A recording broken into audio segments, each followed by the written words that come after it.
श्री कृष्ण की बचपन की कहानी।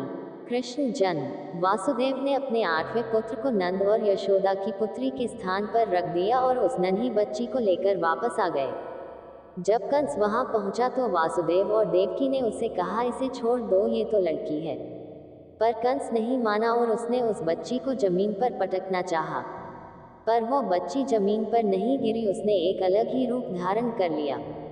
कृष्ण का बाल्यकाल। कृष्ण माखन चुराया करते थे और माखन ही गोप गोपियों की आजीविका थी।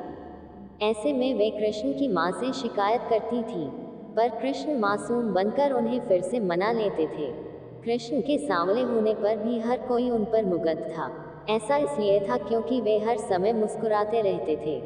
गोकुल के लोगों में इंद्रोत्सव मनाने की परंपरा थी, पर कृष्ण के कहने पर उन्होंने गोपोत्सव मनाने का फैसला किया। उसी समय गोकुल में भारी वर्षा हुई और यमुना का स्तर इतना बढ़ गया कि सब कुछ डूबने लगा। ऐसे में कृष्ण सभी को गोवर्धन पर्वत की गुफाओं तक ले गए। तभी अचानक एक चमत्कार हुआ और पर्वत जमीन से ऊपर उठ गया। कृष्ण एक गुरु के रूप में। भक्ति योग का महत्व। श्रीमद् भगवद गीता के 12वें अध्याय में कृष्ण से अर्जुन ने चैतन्य के निराकार और साकार स्वरूप के अंतर के बारे में पूछा था। श्री कृष्ण बताते हैं कि निराकार की साधना कठिन है, पर भक्ति का मार्ग सरल है। वे अर्जुन को बताते हैं कि अगर वो पूरे विश्वास के साथ उनमें मन लगाए तो वो मुक्ति को प्राप्त हो जाएगा। मृत्यु के पल का महत्व। श्री कृष्ण अर्जुन को समझाते हैं कि मृत्यु के समय जो भी मनुष्य उन्हें याद करते हुए अपना शरीर त्यागता है, वे उन्हें प्राप्त हो जाता है।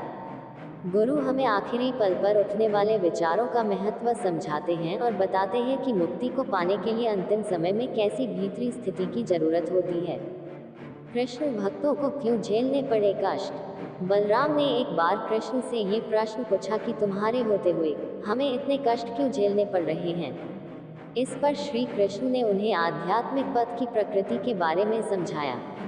वे बता रहे हैं कि एक बार पथ पर आने के बाद किस तरह आपके कर्म तेजी से चलते हैं और आप जीवन को हर रूप में बहुत तीव्रता से अनुभव करते हैं।